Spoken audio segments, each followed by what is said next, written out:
Hi, welcome back my channel. আজি নতুন এটা ভিডিও স্বাগতম জনাইছো আৰু বিশেষকৈ একদিন ভিডিও বনাবলৈ পৰা নাই কিবা পৰা নাই আপোনালোকে গম পাইছে চাগে কাৰণ কৰোনা যেটো মহামাৰী ব্লগিং কৰিব কাৰণে বাহিৰ যাব লাগিব আৰু তেনেকুৱা পৰিস্থিতি হোৱা কাৰণে মই যাব পৰা নাই আৰু এটা কথা মই বিশেষকৈ মেডিকেলত মানে কাম কৰো আৰু দিনৰ দিনটো ধৰি ব্যস্ত থাকিব লগিয়া হয় আৰু সেই কাৰণে বাহিৰত যাবলৈ একে অসুবিধা হৈছে আপোনালোকে বেয়া নাপাব ভিডিও নিদিয়াৰ কাৰণে ঠিক আছে আজি মই ভিডিও এটা বনাম বুলি ভাবিছো সেই ভিডিওটো হৈছে স্বাস্থ্য সম্পৰ্কীয় কিছু কথা বতৰা আৰু আপোনালোকে পৰাপক্ষত মোৰ ভিডিওটো স্কিপ নকৰি শেষলৈকে চাব তেতিয়া সম্পূৰ্ণৰূপে বুজি পাব আৰু বিশেষকৈ আজি মই এই ঢেকিয়া শাক আনিছো আৰু এই ঢেকিয়া শাকৰ উপকাৰিতা বিষয়ে আপোনালোকে নাজানে আৰু ইয়াৰ উপকাৰিতা বিষয়ে যদি জানে তেতিয়াহলে আপোনালোকে আচৰিত হ'ব কি হেতু উপকাৰী বলক তেনেহলে আজি ভিডিওটো আৰম্ভ কৰো এতিয়া মই এই মুঠি ঢেকিয়া শাক লৈ আনিছো এই মুঠিটো হৈছে ৰাতিপুৱাই সিগা দেখিছে খুতুৰা পৰিছে আৰু তললৈ নামি আহিছে একো নাই বাৰু একো নাই এতিয়া মই এই ঢেকিয়া শাকৰ উপকাৰিতা বিষয়ে মই সকলোবোৰ আপোনালোকক সহজ ভাষাৰে বুজাবলৈ চেষ্টা কৰিম আপোনালোকে ভিডিওটো চাই থাকক এতিয়া এই শাক মুঠি কিমান সেউজীয়া দেখিছেনে নিশ্চয় দেখিছে ইয়াত যথেষ্ট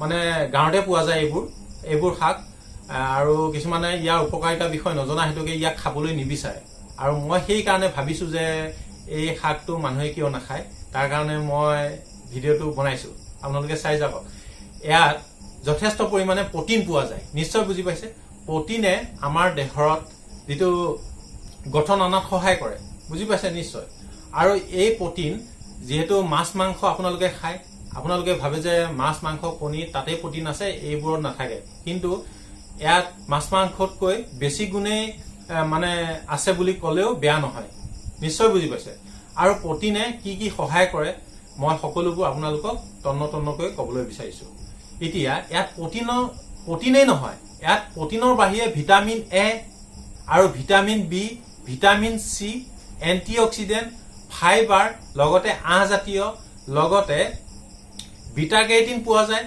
লগতে ইয়াত এস্কাৰ্বিক এসিড পোৱা যায় নিশ্চয় বুজি পাইছে কিমান বিট আছে ইয়াত কিন্তু আপোনালোকে খাবলৈ নিবিচাৰে তেও হয়নে এতিয়া মই কৈ যাম যিমানখিনি ভিটামিনৰ কথা কলো সকলো ভিটামিন কিন্তু ইয়াতে পোৱা যায় কিন্তু আপোনালোকে একদম নাজানে কাৰণে কিছুমানে গাঁৱত মানে পালে ইয়াক পেলাই কৰি দি দিয়ে বা আনিবলৈ মানে আনি নাখায় কষ্ট কৰি নাখায় এতিয়া আমাক ইয়াত বি ভিটামিনে বা নহয় প্ৰটিনৰ কথা কৈছিলো প্ৰটিনে আমাক কেনেকৈ সহায় কৰে মই কৈ আছো প্ৰটিন যেতিয়া আমাৰ অভাৱ হ'ব সেই মানুহজন কি জানে অত্যাধিক ক্ষীণ হ'ব আৰু ক্ষীণ হোৱা হেতুকে অত্যাধিক ভাগৰ লাগিব কাম কাজ কৰিবলৈ মন নবহিব তাৰ বাহিৰে অলপ কাম কাজ কৰিলে ভাগৰ অনুভৱ হ'ব আৰু হাড় সাৰ মানে ওলাই পৰিব আৰু বিশেষকৈ মানে অলপ কাম কাজ কৰিলে গোটেই দেহাটো ৰাতিটো বিষত থাকিব নোৱাৰা হ'ব ভাগৰ অৱসাদ এলাহ আমনি দুৰ্বল তেনেকুৱা ধৰণৰ কিছুমান চিম্পটমছ দেখা দিব পাৰে নিশ্চয় বুজি পাইছে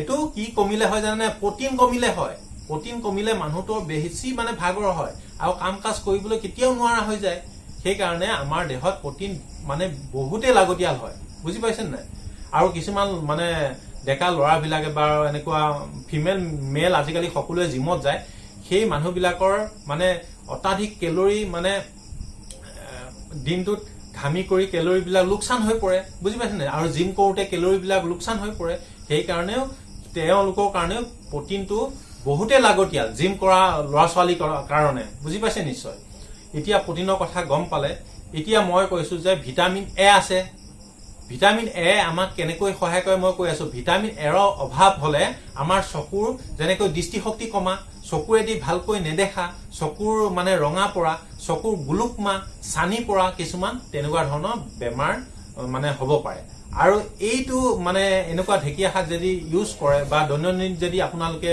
ধুনীয়াকে খায় তেতিয়াহলে আপোনালোকে চকুৰ দৃষ্টিশক্তিও মানে আহি যাব আৰু লগতে গুলুকমা চানি পৰা পৰিত্ৰাণ পাব পাৰে নিশ্চয় বুজি পালে এতিয়া যথেষ্ট পৰিমাণে ইয়াত বি ভিটামিন পোৱা যায় আৰু বি ভিটামিনে আপোনাৰ দেহত কেনেকৈ সহায় কৰে মই কৈ আছো বি ভিটামিনৰ অভাৱ হলে যেনেকৈ চকুৰ দিগি পানী ওলোৱা জলজলীয়া বাৰে চকু অসুখ হৈ থকা চকু কিটা ৰঙা পৰা বুজি পাইছেনে আকৌ ডিঙিত ধৰক কিবা এটা গলাত অনা টাইম লাগি থকা বা মানে খেপ গিলিলে আপোনাৰ জেঙেত জেঙেতকৈ ডিঙুত বিষুৱা, ফেনজাইটিছ, টনচিলাইচিছ, বায়ুপতি, চৰ্দি লাগি থকা তেনেকুৱা কিছুমান সমস্যাই দেখা দিব পাৰে বি ভিটামিনৰ অভাৱ হলে।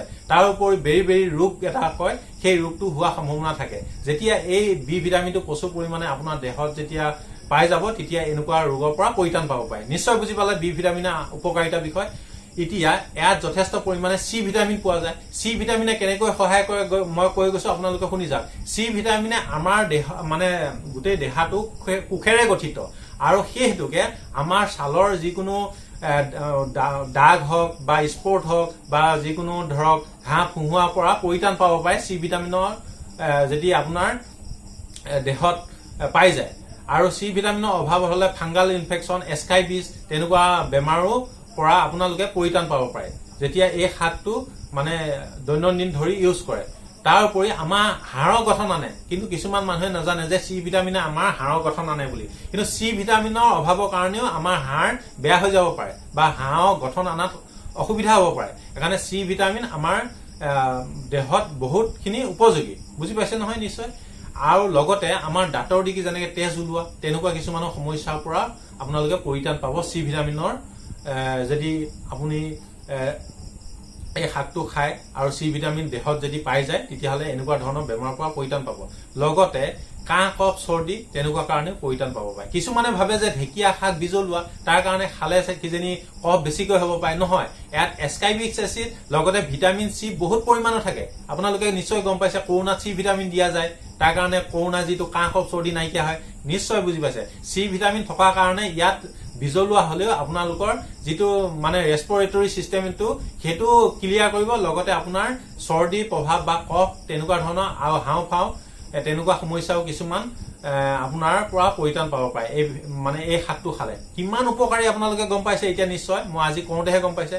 আৰু লগতে এতিয়া মই চি ভিটামিনৰ কথা কলো, এতিয়া ইয়াত কে ভিটামিনো পোৱা যায় কম বেছি পৰিমাণে। বাকী ভিটামিনখিনি যথেষ্ট পৰিমাণৰ আছে, কিন্তু কে ভিটামিন অলপ প্ৰচুৰ কমাই আছে। ঠিক আছে, কে ভিটামিনে আমাৰ কি কি কামত সহায় কৰে।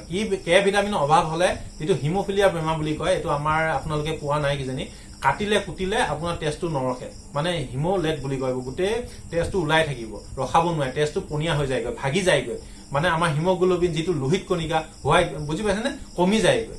সেইকাৰণে আমাৰ কে ভিটামিনটো ভেৰি ইম্পৰ্টেণ্ট। আৰু কে ভিটামিনে আমাৰ দেহত গৈ পেলাই ৰক্তখন বন্ধ কৰে, আৰু জৰায়ুৰ কাৰণে ভাল, আৰু যিটো মাহেকীয়া সমস্যাৰ কাৰণে আৰু অভাৰী যিটো ডিম্ৰকোষ বুলি কয় ইংৰাজীত, সেই তেনেকুৱা কাৰণে কে ভিটামিনটো ভেৰি ইম্পৰ্টেণ্ট। মই চমুকে কৈছো, বেয়া নাপাব। আৰু নিশ্চয় বুজি পালে। আৰু লগতে ইয়াত যথেষ্ট ফাইবাৰ পোৱা যায়, বুজি পাইছেনে। ফাইবাৰ আৰু ইয়াৰ আঁহযুক্ত। আমাৰ ফাইবাৰে কি কৰে, যিবিলাক আমাৰ মোটা পলিউশ্যন যিটো কি বুলি কয় কেলৰি, আমাৰ যিটো ফেটবোৰ আমাৰ নাইকিয়া কৰিব। নিশ্চয় বুজি পাইছে। আঁহজাতীয় যিটো আমাৰ বেড কলেষ্ট্ৰল বুলি কয়, এটা গুড কলেষ্ট্ৰল আছে আৰু এটা বেড কলেষ্ট্ৰল আছে। আমাৰ কলেষ্ট্ৰলটো যিটো টক্সিনটো সেইবিলাক নাইকিয়া কৰিব, মেটাবলিজমটো নাইকিয়া কৰাৰ ফলত আমাৰ যিটো ৱেট লষ্ট হ'ব। নিশ্চয় বুজি পাইছে। এতিয়া গোটেইখিনি কথা গম পালে। আৰু লগতে ইয়াত এস্কাইবিছ এচিড আছে, আৰু এস্কাইবিছ থকাৰ কাৰণে আমাৰ যিকোনো এস্কাইবিছৰ যিকোনো বেমাৰ এটা কথা কৈছো, এস্কাইবিছ এটা বেমাৰ আছে, সেই বেমাৰটো আমাৰ ছালত মানে হয়, আৰু ছালখন তাত মানে এটা পোক হয় ছালৰ চি ভিটামিন কমিলে, আৰু কমাৰ কাৰণে তেতিয়া এই ছালৰ আপোনাৰ সেই পোকটোৱে কণী পাৰে আৰু খজুৱতি থাকিব নোৱাৰে, ৰাতি টোপনি ক্ষতি হৈ থাকিব লাগে, বহুত খজুৱতি, মানে আপোনাৰ ক'ব নোৱাৰা মানে সাংঘাতিক খজুৱতি। আৰু তাৰ পৰাও পৰিত্ৰাণ পাব চি ভিটামিনৰ যদি আপোনাৰ দেহত চি ভিটামিন যদি ইউজ কৰে। আৰু এতিয়া নিশ্চয় বুজি পালে ইয়াৰ উপকাৰিতাৰ বিষয়। আৰু এটা কৈছে ইয়াত বিটা কেইটিন আছে, আৰু বিটা কেইটিনৰ থকা হেতুকে আমাৰ জানে, আৰু কেৰেটিন মানে আমাৰ চুলিৰ কাৰণে আৰু ছালৰ কাৰণে ভেৰি ইম্পৰ্টেণ্ট, বুজি পাইছে। আৰু কেৰেটিন মানে কি, আমাৰ চুলি যেতিয়া পকি যায়গৈ আমাৰ কেৰেটিন কমি গলে, আৰু কিছুমানৰ ছালত হোৱাইট মানে স্পট পৰি যায়গৈ কেৰেটিন কমি গলে। সেইকাৰণে বিটা কেৰেটিন আছে, আৰু এই বিটা কেৰেটিন থকা হেতুকে ইয়াৰ শাকটো যদি ইউজ কৰো, তেনেকুৱা চুলিৰ পকা সমস্যা বা স্কিনৰ যিকোনো হোৱাইট স্পট তেনেকুৱাৰ পৰা পৰিত্ৰাণ পাব পাৰি। আৰু ইয়াত যথেষ্ট পৰিমাণে এন্টি অক্সিডেণ্ট আছে। এতিয়া এন্টি অক্সিডেণ্ট ভিটামিনটো আপোনালোকে নাম শুনিছে, কিন্তু এন্টি অক্সিডেণ্টে গৈ আমাৰ দেহত কেনেকৈ সহায় কৰে মই কৈ গৈ আছো। এন্টি অক্সিডেণ্টে আমাৰ যিহেতু কোষেৰে গঠিত, গোটেই সৰ্ব শৰীৰটোৱে হ'ল কোষেৰে গঠিত, আৰু সেইকাৰণে কোষৰ ভিতৰৰ অংশক কয় নিউক্লিয়াছ, বুজি পাইছে নিশ্চয়। আৰু নিউক্লিয়াছক এন্টিঅক্সিডেণ্টে মানে নিউক্লিয়াছত গৈ ভিটামিনটো জগাই পেলাই কয় যে মানে যিটো দুৰ্বল কোষ, যিটো মৰিবলৈ ধৰা কোষটো জগুৱাই পেলাই ৰিহাইড্ৰেশ্যন কৰে, যে কাজে কামে লাগা এনেকে শুই বহি থাকিলে নহয়। বুজি পাইছেনে? সেই মৰা কোষটো বা দুৰ্বল কোষটো কিছুমানৰ বহুত দিন ধৰি ডিচেণ্ট্ৰি হয়, তাৰ কাৰণে কোষবিলাক মানে টোপনি মাৰি থাকে, তেনেকুৱা কোষবিলাকো জগুৱাই কাজে কামে লগায় এন্টিঅক্সিডেণ্ট ভিটামিনটো। আৰু লগতে এন্টিঅক্সিডেণ্টে আমাৰ হাওঁফাওঁ, লাঞ্চ তেনেকুৱা ধৰণৰ কিছুমান উশাহ নিশাহ শ্বাস প্ৰশ্বাস তেনেকুৱা কাৰণে আপোনাৰ পৰিত্ৰাণ পাব পাৰি। আৰু হৃদযন্ত্ৰৰ কাৰণেও ভাল, আৰু মেটাপলিউশ্যনটোৰ কাৰণে ভাল, আৰু লগতে ইমিউনিটি যিটো প্ৰতিৰোধ ক্ষমতা তেজত থাকে, হোৱাইট ব্লাড চেল বুলি কয়, তেনেকুৱা কাৰণেও ভাল। আজি চমু কৰিছো ভিডিঅ'টো, আৰু ইয়াৰ যিটো উপকাৰিতা বিষয় আৰু আছে, মই নকওঁ, আপোনালোকে খাবলৈ চেষ্টা কৰিব। বহুতেই ভাল, বহুতেই ভাল। কাৰণ এইটো যিটো মই যিমানখিনি কলো, এইটো মই কোৱা কথা নহয়, মানে একচুৱেলি বিজ্ঞানৰ যিটো পৰ্যবেক্ষণ কৰি পাইছে, আপোনালোকে চাৰ্চ কৰিলেও পাব নেটত। আৰু আপোনালোকে এইটো সেৱন কৰিব, কাৰণ গাঁও অঞ্চলবোৰত সকলোতে পোৱা যায়। আৰু ইয়াৰ যিহেতু কিনিলেও পোৱা যায়, কাৰণ কিনিলে এমুঠিত অতি বেছি 5 টকা 10 টকা কিবা এটা লয়, কিন্তু 5 টকা 10 টকাতে যে আপোনালোকে ইমানখিনি উপকাৰিতা লাভ কৰিব সেইটো আপোনালোকে নাজানে। সেইকাৰণে মই ভাবিলো আজি ভিডিঅ'টো বনাই দিওঁ। ঠিক আছে। আৰু এইকেইদিন লকডাউনৰ কাৰণে বিশেষকৈ বাহিৰত ব্লগিং কৰিব নোৱাৰিম, কাৰণ মোৰ চেনেলটো হৈছে ব্লগিং চেনেল। বেয়া নাপাব, মই স্বাস্থ্য সম্বন্ধীয় কিছু এনেকুৱাই ভিডিঅ' বনাম বুলি ভাবি আহিছো। আৰু আপোনালোকে যিমান পাৰে মোৰ আজিৰ ভিডিঅ'টো শ্বেয়াৰ কৰিব, লাইক কৰিব।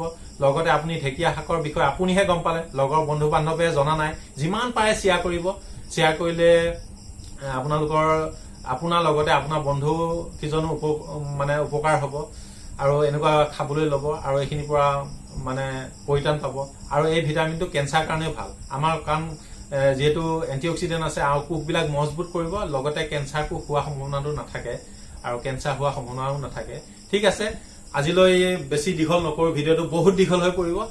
আজি ভিডিঅ'টো চাই কেনেকুৱা পাৰিলে, আৰু ঢেকীয়া শাকৰ উপকাৰিতাৰ বিষয়ে যদি ভাল পালে আজি ভিডিঅ'টো, তেতিয়াহ'লে লাইক কৰিব, কমেণ্ট কৰিব, আৰু যদি মোৰ চেনেলত নতুনকৈ আহিছে তেতিয়াহ'লে ছাবস্ক্ৰাইব কৰিবলৈ নাপাহৰিব। আজিলৈ বাই, ধন্যবাদ, বাই। আৰু নতুন এটা ভিডিঅ'ই পুনৰ লগ পাম। ঠিক আছে, বাই।